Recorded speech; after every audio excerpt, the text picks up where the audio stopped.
Hi అండి. Welcome to అల్లరి పిల్ల భవ్య. ఈరోజు మన ఛానల్లో చూపించబోయే రెసిపీ రవ్వ దోసలు అయితే చేసి చూపించబోతున్నానండి. చాలా సింపుల్ ప్రాసెస్ అనమాట. ఈ రవ్వ దోసలు చేసుకోవడం చాలా కష్టం అనుకుంటారు. హోటల్స్లో తింటూ ఉంటారు, చాలా బాగున్నాయి కదా అనుకోవచ్చు. అంతే ఈజీగా హోటల్లో చేసినట్టుగానే ఇంట్లో కూడా చాలా క్రిస్పీగా ఈ రవ్వ దోసలను అయితే చేసుకోవచ్చండి.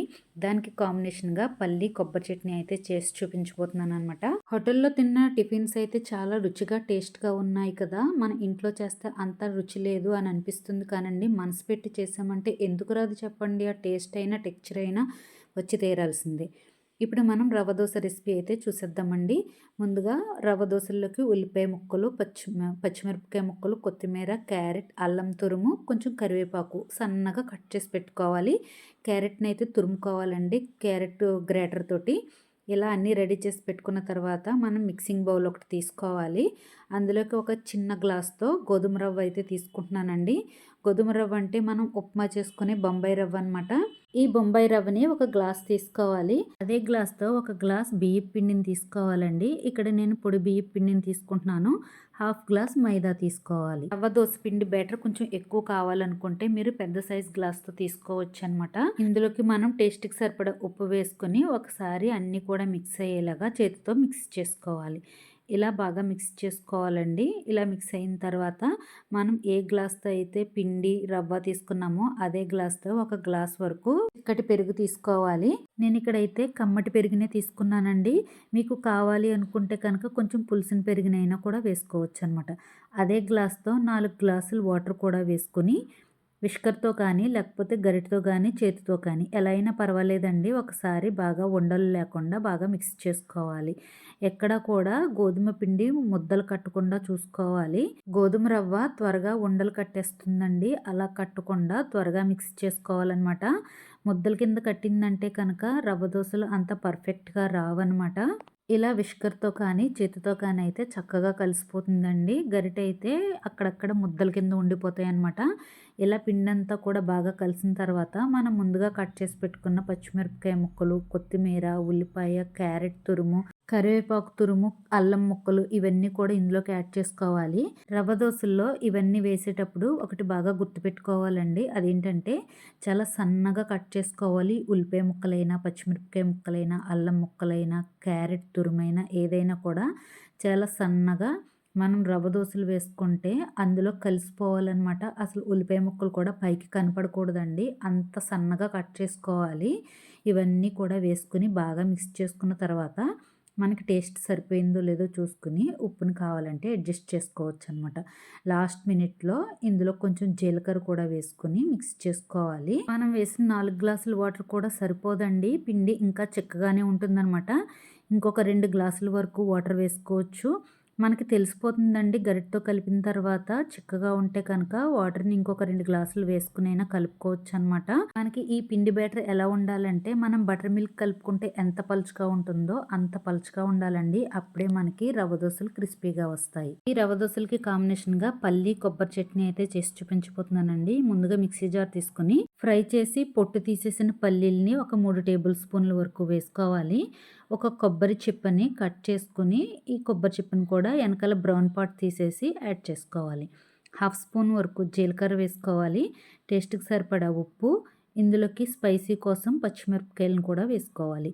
మీరు ఇదే చట్నీని ఎండుమిరపకాయలతో కూడా చేసుకోవచ్చండి. తర్వాత కట్ చేసి పెట్టుకున్న కొత్తిమీరని కూడా వేసుకోవాలి. 4 వెల్లుల్లిపాయలని పొట్టు తీసేసి యాడ్ చేసుకోవాలి. ఇవన్నీ కూడా ఒకసారి ముందు మిక్సీ పట్టుకోవాలండి, వాటర్ వేయకుండా. ముందుగానే వాటర్ వేసి మనం చట్నీని మిక్సీ పట్టుకుంటే అక్కడక్కడ కొబ్బరి ముక్కలు పలుకులు పలుకులుగా ఉండిపోతాయండి, మెత్తగా నలగదనమాట. ముందుగా ఒకసారి మనం మిక్సీ పట్టుకున్న తర్వాత తగినంత వాటర్ పోసుకుని మనం చట్నీని అయితే ప్రిపేర్ చేసుకోవాలి. చూడండి, ఈ విధంగా మనం మెత్తగా గ్రైండ్ చేసుకోవాలి. మనకి గట్టిగానే ఉండాలండి రవ్వ దోశల్లోకి, మరీ పలచగా ఉండకూడదనమాట. గట్టిగా ఉంటేనే రవ్వ దోశల్లోకి చట్నీ బాగుంటుంది. ఇలా మిక్సీ పట్టుకున్న పల్లి కొబ్బరి చట్నీని వేరొక బౌల్లోకి ట్రాన్స్ఫర్ చేసుకోవాలి.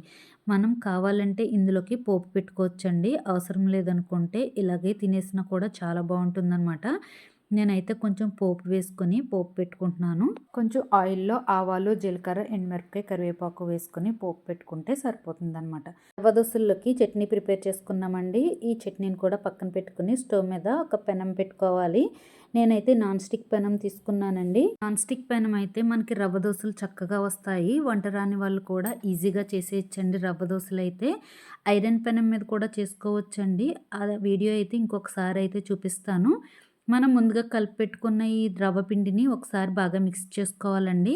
మనకి రవ్వ కొంచెం నానిన తర్వాత మళ్ళీ చిక్కబడుతుంది. కావాలంటే వాటర్ అడ్జస్ట్ చేసుకొని కలుపుకోవాలి. ఈ దోసల పిండి కొంచెం సేపు పక్కన పెట్టేసరికి మనకి పిండి అంతా కూడా అడుగుకి చేరిపోతుందండి. దోస వేసుకునే ప్రతిసారి కూడా బాగా మిక్స్ చేసుకోవాలి. మనకి పెనం కూడా బాగా హీట్ అయింది. వాటర్ వేసి చూసుకుంటే తెలిసిపోతుందండి. ఈ రవ్వ దోస వేసేటప్పుడు హై ఫ్లేమ్‌లో పెట్టుకోవాలి. దోసని కొంచెం కొంచెంగా ఇలా పెనమంతా కూడా స్ప్రెడ్ చేసుకుంటూ వేసుకోవాలి. ఈ రవ్వ దోస పిండి మనకి ఎంత పలుచగా ఉంటే ఈ రవ్వ దోసలు అంత పలుచగా రేకుల్లా వస్తాయండి. మనకి ఫ్రై అయిన తర్వాత కూడా చాలా క్రిస్పీగా కూడా వస్తాయన్నమాట. పిండంతా స్ప్రెడ్ చేసుకున్న తర్వాత చుట్టూ ఆయిల్ వేసుకోవాలి. ఈ రవ్వ దోసల్లోకి కొంచెం ఆయిల్ ఎక్కువ వేసుకుంటేనే బాగుంటుందండి. మీకు కావాలంటే 2 వైపులా కూడా ఫ్రై చేసుకోవచ్చు. కానీ 2 వైపులా కూడా వేగాల్సిన అవసరం లేదండి. ఒకవైపు ఫ్రై అయితే సరిపోతుందనమాట. చూడండి మంచిగా గోల్డ్ కలర్‌లోకి ఇలా ఫ్రై అయిన తర్వాత వేరొక ప్లేట్‌లోకి ట్రాన్స్‌ఫర్ చేసుకోవాలి. రవ్వ దోసని మళ్ళీ వేసేటప్పుడు పిండిని మళ్ళీ ఒక్కసారి బాగా మిక్స్ చేసుకోవాలండి. అడుగుకి పిండి ముద్దంతా చేరిపోతుందనమాట.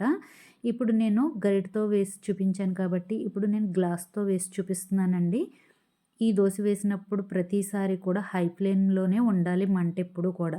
దోస పిండంతా వేసిన తర్వాత లో ఫ్లేమ్‌లో పెట్టుకొని ఫ్రై చేసుకుంటే మనకి దోసలు క్రిస్పీగా కరకరలాడుతూ అయితే ఫ్రై అవుతాయండి.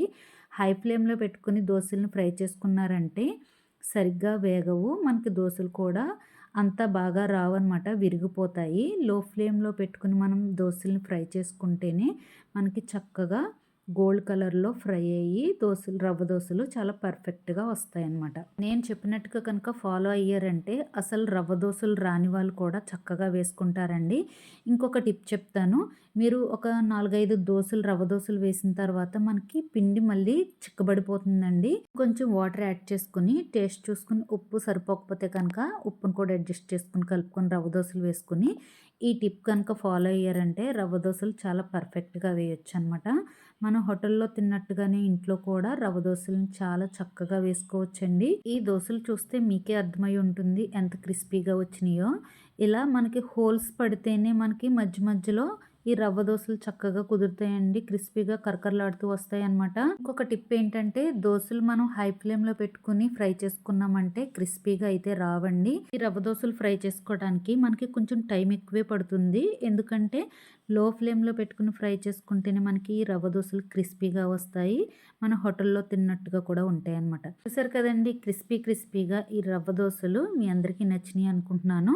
దానికి కాంబినేషన్‌గా పల్లి కొబ్బరి చట్నీ కూడా సూపర్ కాంబినేషన్ అండి. తప్పకుండా ఈ రవ్వ దోసల రెసిపీని ట్రై చేయండి. ట్రై చేసి టేస్ట్ చేసిన తర్వాత ఎలా ఉందో నాకు ఫీడ్‌బ్యాక్ ఇవ్వటం మాత్రం మర్చిపోవద్దు. అలాగే మీ ఫ్రెండ్స్‌కి, మీ రిలేటివ్స్‌కి షేర్ చేయండి. మరిన్ని వీడియోస్ కోసం నా ఛానల్‌ని సబ్స్క్రైబ్ చేసుకోండి. Thank you for watching.